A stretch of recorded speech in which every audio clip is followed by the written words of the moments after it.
My name's Robert Johnstone. I'm in my 60s now, but I've lived for 60 years with the chronic condition of rheumatoid arthritis. It's how to participate in normal society, be like a normal person, do normal things. But if you have no substantial income, which most people get from work, I can't work, so I depend on a government pension. So from my point of view, the main challenge is financial. The second main challenge, as you can see, I'm a wheelchair user, and that is getting around in society because the built environment wasn't really constructed for people who have mobility difficulties. There are a lot of opportunities out there to help people with chronic conditions like myself in terms of some of the complementary therapies, some of the massage therapies, all sorts of things.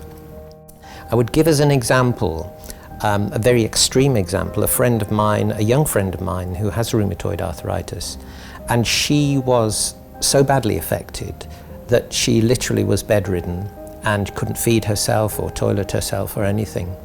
But when a new form of medication came along, monoclonal antibodies, she was started on this treatment, and she was then able to lead a normal life. You know, she's married now, she has a young child, she has an income from translation work that she does.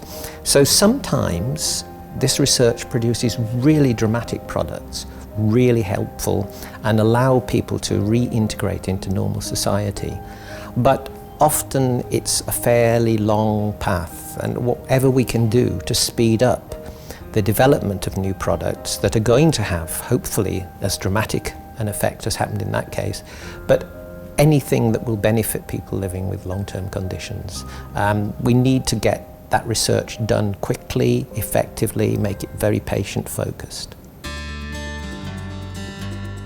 I do think there's a big issue about people in society and science, in particular medical science, medical research.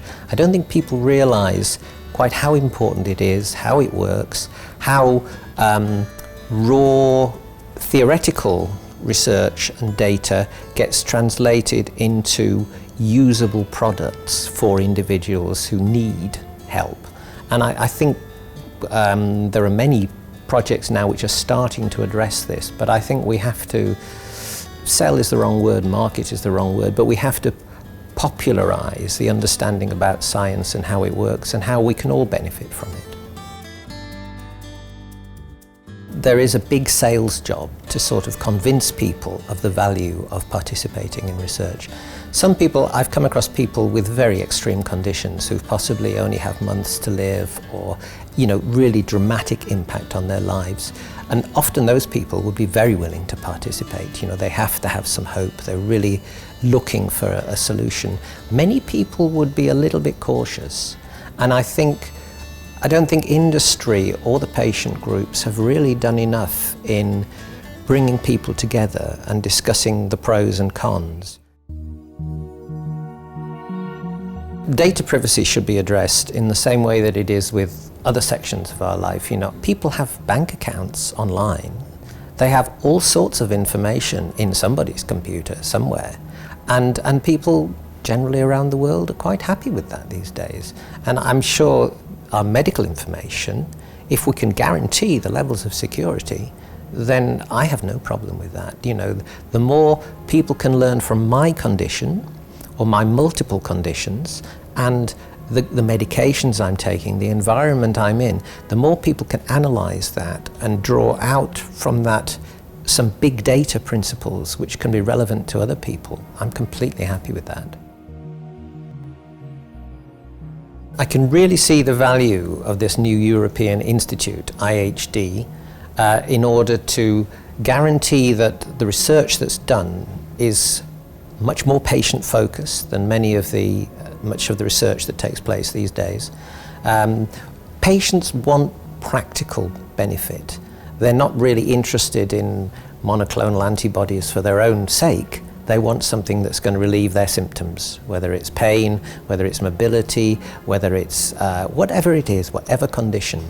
And so a new organisation like this, with a strong patient voice, to help guarantee the integrity of the research, the data, to extract things of real value from that raw data that can then benefit others with the same condition, with different conditions, and make sure that money that's invested in research is targeted in the best possible way to produce the most practical results for the patients. I think IHD needs to be multi-stakeholder because research, as it were, and this sounds a bit trite, but it can't just be left to the researchers. It may be that targeting a specific set of symptoms is not the most important way to spend your money. There's another set of symptoms which the patients, if they were able to express their opinions, could actually refocus the whole thing and produce something that was much more useful. It's a question of making something practical, making it work for everybody. I would like IHD to engage very actively with patients, patient groups, individual patients, and facilitate this process of interaction between the theoretical focus of researchers and the practical issues of living with chronic conditions.